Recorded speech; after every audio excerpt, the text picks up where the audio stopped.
Welcome friends, I am here with B Ed entrance. हर सवाल के साथ ऐसा आपको टिप मिलेगा कि जो आपको एग्जाम में आंसर याद रखने के लिए मजबूर करेगा। तो क्वेश्चन है कि यदि कोई छात्र कक्षा में बाधा डालता है तो आप क्या करेंगे। ऑप्शन: उसे कक्षा से बाहर भेजेंगे, उसे सही व्यवहार करने के लिए कहेंगे, उसके व्यवहार का कारण जानेंगे, डी उसे अतिरिक्त कार्य देंगे। उत्तर है सी, उसके व्यवहार का कारण जानेंगे। शिक्षक का काम समस्या की जड़ तक पहुंचना है, ना कि केवल सजा देना। तो स्मार्ट टीचर सजा नहीं देता, और क्या करता है, वो कारण ढूंढता है कि क्यों ऐसा कर रहा है, उसके कंधे पर हाथ रखकर पूछता है। अगला, कार्य न करने वाले छात्र को से आप कैसे बात करेंगे। ए, कब पूरा करोगे, बी अब कर लो, सी क्यों नहीं किया, डी अनदेखा करेंगे। उत्तर है सी, क्यों नहीं किया। समस्या को समझने में आसानी होती है, समाधान मिलता है समस्या का पूछने से कि क्यों नहीं किया। और जब हम उसके कारण को समझते हैं तो उसको फिर उसके हिसाब से टैकल करते हैं। तो डांटना तो आसान है, लेकिन समझना असली टीचिंग है। क्वेश्चन नंबर 3, विद्यालय का विकास किस पर आधारित होना चाहिए। ए ज्ञान, बी जीवन कौशल, सी राष्ट्रीय कौशल, डी स्वास्थ्य कौशल। उत्तर है बी जीवन कौशल। शिक्षा, आज की शिक्षा जो है वो जीवन जीने की कला सिखाती है, इसलिए जो सक्सेसफुल इंसान होते हैं वो मार्क्स से नहीं जाने जाते बल्कि लाइफ स्किल्स से जाने जाते हैं। क्वेश्चन नंबर 4, भारत में साक्षरता न बढ़ने का मुख्य कारण क्या है। धन की कमी, बी धन की का गलत उपयोग, सी सुविधाओं की कमी, डी इच्छा शक्ति की कमी। इस तरह के प्रश्नों का उत्तर देना थोड़ा कठिन होता है, क्योंकि ये कोई किताबी प्रश्न नहीं है, तो इसमें आपके एप्टीट्यूड का पता चलता है। तो इसका उत्तर है धन का गलत उपयोग। का मतलब है संसाधन तो बहुत है, लेकिन संसाधन का सही उपयोग नहीं होता है। तो यहाँ जो प्रॉब्लम है शिक्षा में साक्षरता ना बढ़ने में, उसमें प्लानिंग की कमी है, धन की या पैसे की कमी नहीं है। अगला क्वेश्चन है, पीटीए का मुख्य उद्देश्य है। पीटीए मतलब पेरेंट टीचर एसोसिएशन। तो उसका मुख्य उद्देश्य है ए नियंत्रण, बी धन संग्रह, सी समस्या साझा करना, डी स्कूल में सुधार। तो उत्तर है स्कूल सुधार, क्योंकि अभिभावक और शिक्षक दोनों मिलेंगे तब बेहतर शिक्षा हो पाएगी। पीटीए का एक और फुल फॉर्म है प्रोग्रेस थ्रू एसोसिएशन। तो मिलजुल कर समस्या को सुलझाना और आगे बढ़ना, प्रोग्रेस करना। आंशिक सही उत्तर पर क्या करें। अगर बच्चे ने आंशिक सही उत्तर दिया तो क्या करें। ए और जानकारी लें, बी प्रोत्साहित करें, सी प्रश्न बदलें, डी सही उत्तर दें। उत्तर है प्रोत्साहित करें। छोटी सफलता बड़ा मोटिवेशन होता है, इसलिए कॉन्फिडेंस बच्चे का बढ़ाना जरूरी होता है। क्वेश्चन नंबर 7 में दो ही ऑप्शन है कि विद्यालय सामाजिक एजेंट कब कहलाता है। ए ज्ञान देता है, बी अधिकार और कर्तव्य सिखाता है।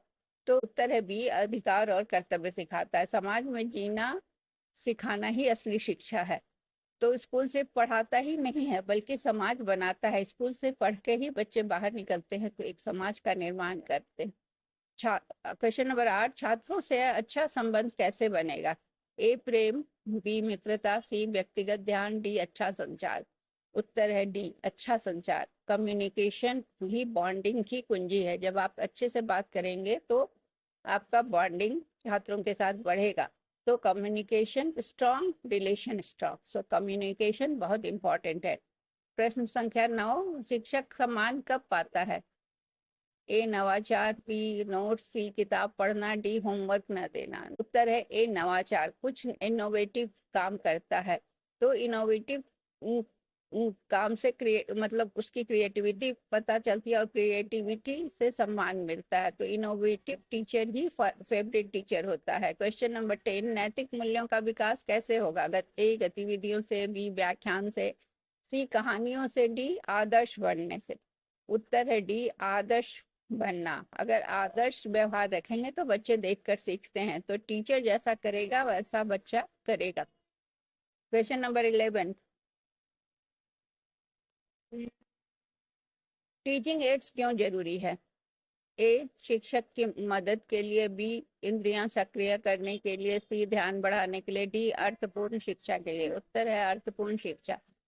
क्योंकि जब हम टीचिंग एड से पढ़ाते हैं तो विजुअल लर्निंग होती है, जिससे कि अंडरस्टैंडिंग अच्छी होती है। तो कहते हैं विजुअल लर्निंग बेटर अंडरस्टैंडिंग। जो दिखता है वो ज्यादा याद रहता है, सुनने से ज्यादा याद होता है देखकर। क्वेश्चन नंबर 12, अच्छा व्यवहार क्यों जरूरी है? उदाहरण बनने के लिए, बी ध्यान देने के लिए, सी वातावरण के लिए, और डी सराहना के लिए। तो उत्तर है ए। टीचर अगर स्वयं को उदाहरण के रूप में प्रस्तुत करता है तो टीचर रोल मॉडल बन जाता है। तो टीचर खुद ही एक लेसन होता है जो कि बच्चे उसको देखकर सीखते हैं। क्वेश्चन नंबर 13, अलग अलग ऊंचाई वाले छात्रों की सीटिंग कैसी होनी चाहिए?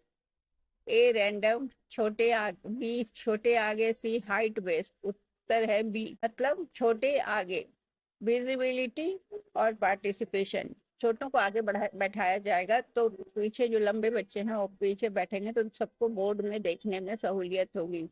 तो देखने से वो जल्दी सीखेंगे। छोटे बच्चों को पीछे बैठा देने से उन्हें बोर्ड नहीं दिखता। क्वेश्चन नंबर 14, ओपन लर्निंग की विशेषता क्या है? ए सिस्टमैटिक होता है, बी इसमें वैल्यूज नहीं होते, सी ये मॉडर्न गैजेट्स से होता है, डी पर्सनल टच। तो ओपन लर्निंग की विशेषता है सी, ये जो है मॉडर्न गैजेट से सिखाया जाता है, इसलिए ये टेक्नोलॉजी बेस्ड लर्निंग है या टेक्नोलॉजी ड्रिवन लर्निंग है।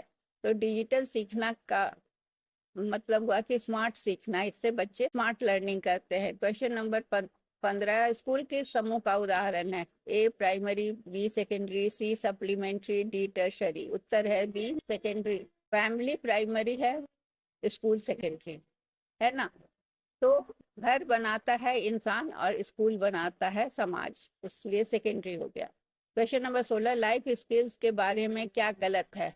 इसमें क्या कथन गलत है? कि यह मैच्योरेशन लाता है, परिपक्वता लाता है, स्कूल प्रोसेस है, सी डायरेक्टली मोल्डेड है, और डी लर्नड है।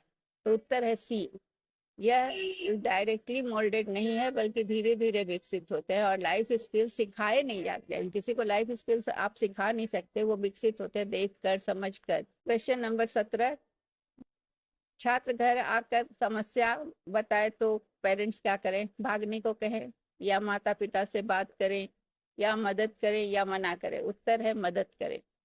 टीचर को गाइड करना होता है, इसमें टीचर को गाइड भी कहा जाता है। टीचर सिर्फ पढ़ाता ही नहीं है बल्कि संभालता भी है। घर में आकर छात्र समस्या बताते हैं तो टीचर का रोल वहां पर बढ़ जाता है कि वो बच्चों को समझाएं। पक्षपात का आरोप लगे तो क्या करना होता है टीचर को? ए मना करे या सजा दे, बी सी समझाए, डी कॉपी दिखाए। उत्तर है डी, कॉपी दिखाकर। कभी कभी ईमानदारी दिखाने के लिए, ट्रांसपेरेंसी के लिए कॉपी भी दिखाना पड़ता है।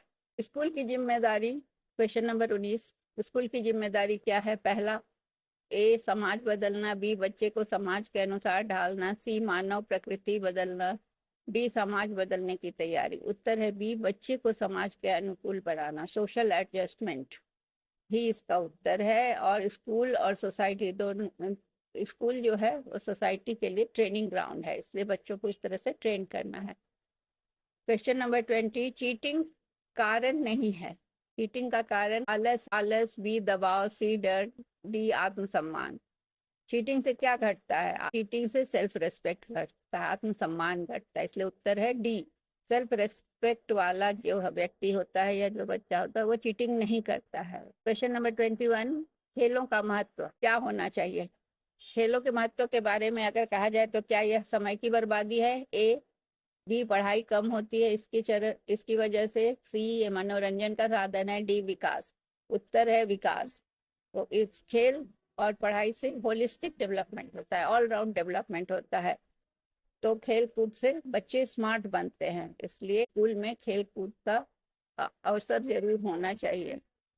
अपनी क्वेश्चन नंबर 22, इसमें कुछ पेयर बना के दिए गए हैं, आपको गलत जोड़ी चुनना है। A Froebel play way method, B Montessori divergent thinking, C Keller cooperative learning, D Gandhi work.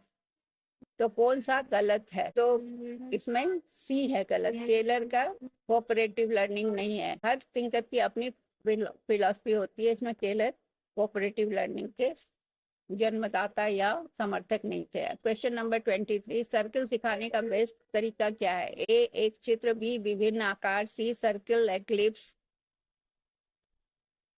D circle polygon. उत्तर है विभिन्न आकार। वेरिएशन से क्या होता है, अलग अलग आकार से कॉन्सेप्ट क्लियर होता है, और कॉन्सेप्ट तभी क्लियर होगा जब वैरायटी दिखाई जाएगी। So that's all for today. Thank you. आपको ऐसे क्वेश्चन और जानने हैं तो कृपया इससे सब्सक्राइब करें और फॉलो करें।